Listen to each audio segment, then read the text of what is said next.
All right, get this. Today we're diving deep into the idea that we are energy. Not just like, good vibes only, but like really fundamentally energy. Yeah, for real. Yeah. We look at some serious science alongside ideas that are, well, a little more out there. It's going to be a wild ride. Buckle up. Okay, so atoms.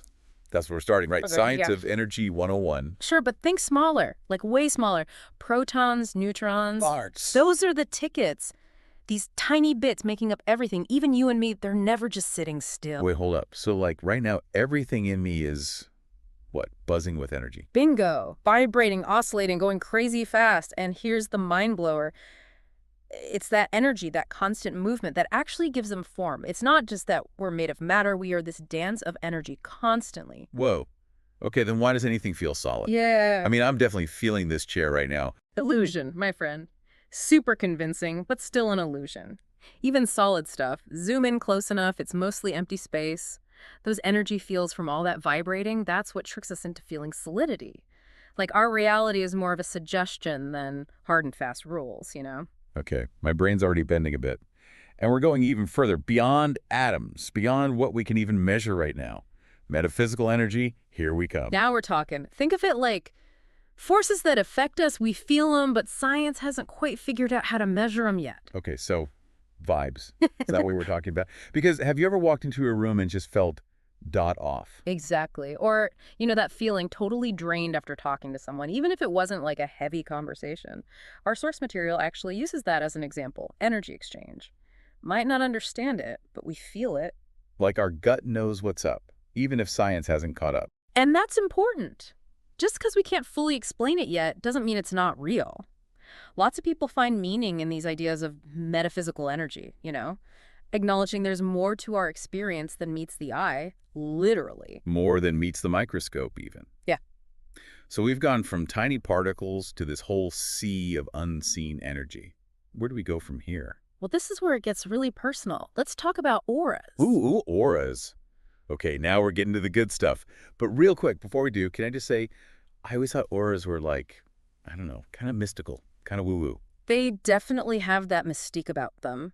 But what our sources are suggesting is that there might be more to it than just good vibes.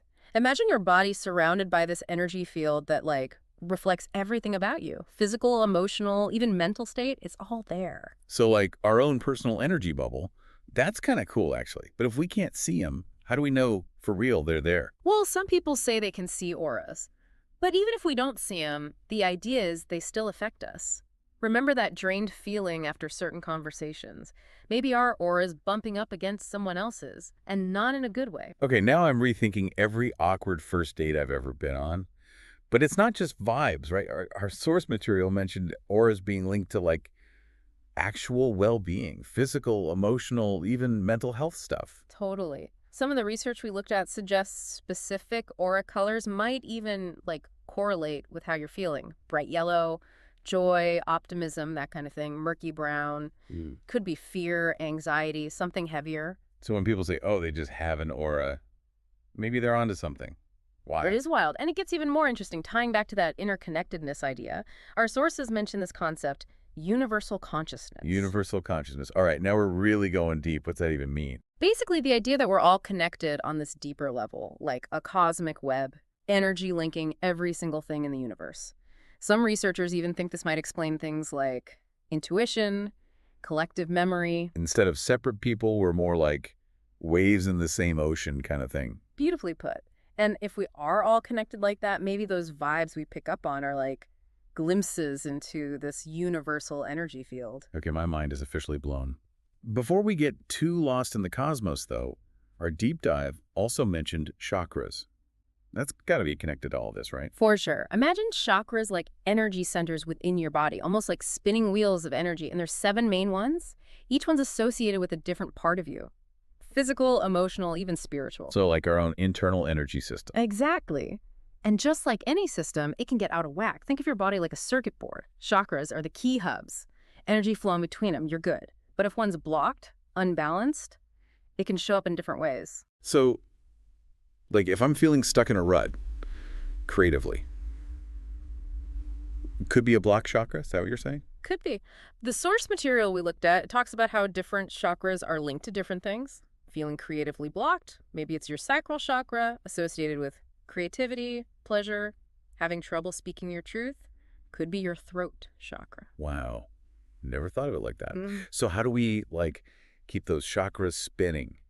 Energy lines clear, all that. That's where things like meditation, yoga, they come in, help clear blockages, get your energy flowing smoothly again, like a tune-up for your internal system. So even if we don't totally get how it all works, there's stuff we can do to work with this energy system inside us. I like it. And it's not all ancient stuff either. Even modern science is getting more interested in energy healing. Like, how does acupuncture work? Reiki, maybe by influencing these subtle energy fields. That's what researchers are starting to look at. Makes you wonder, what else is possible with energy and healing that we haven't even discovered yet, right? Now you're getting it.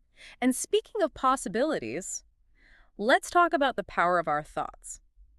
Because according to what we're looking at, those thoughts, they're a form of energy too. Hold on. You saying my thoughts are like little energy bolts shooting out into the universe? Because that is terrifying and awesome at the same time. Not a bad way to think about it. Remember all that vibration stuff? Thoughts are no different. They got a frequency, a vibration, and that can actually impact the world around you. Okay, so my thoughts are energy. That's a lot. But does that mean, like, I can think my way into winning the lottery? Asking for a friend. The universe may have other plans when it comes to your lottery ticket, but our sources talk about manifestation. What we put our energy into can actually influence things. Ever notice how when you're in a bad mood, everything seems to go wrong, like you're just attracting negativity? Oh, yeah, tell me about it. Yeah. Some days it's like the universe is out to get me. Late, lost keys, coffee spills, all before 9 a.m. Exactly. But flip it around. Feeling optimistic, confident, things tend to go smoother. Not magic, but maybe those thoughts, those beliefs create energy we project outwards. So less about wishing for stuff, more about aligning our energy with what we want. Exactly. You're not just watching life happen, you Right. know? You're creating it. And your energy. That's part of the creative force. This is blowing my mind, I'm not going to lie. We've gone from atoms to universal consciousness, all in one deep dive. For our listener following along, what's the biggest takeaway? What does embracing we are energy really mean? It means you're not just physical, you're energetic too. And that energy, it's connected to everything. It means knowing you can shift it, clear out blocks, invite in the energy you want. This isn't just some abstract thing either, right? This energy, it's in our daily lives. All the time. Those times you just knew something was going to happen or felt drawn to a person, a place. Maybe that's us tapping into this web of energy. Like we've got this inner guidance system, intuition, trying to tell us something if we just listen. Right. The more you tune in, the more you notice those cues. Maybe you make decisions that feel more you.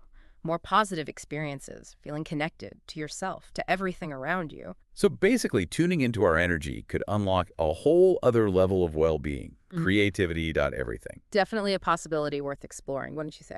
I'm here for it. We're Yeah. like walking around with superpowers we're just starting to figure out. And the coolest thing, this energy journey, it's personal. What works for one person might not for another, and that's okay. Stay curious, stay open, keep exploring. Couldn't have said it better myself. Yeah. As we wrap up this deep dive, here's a final thought for you to sit with. If you could shift your energy consciously, what would you create? What kind of energy do you want to put out there? Until next time, keep diving deep.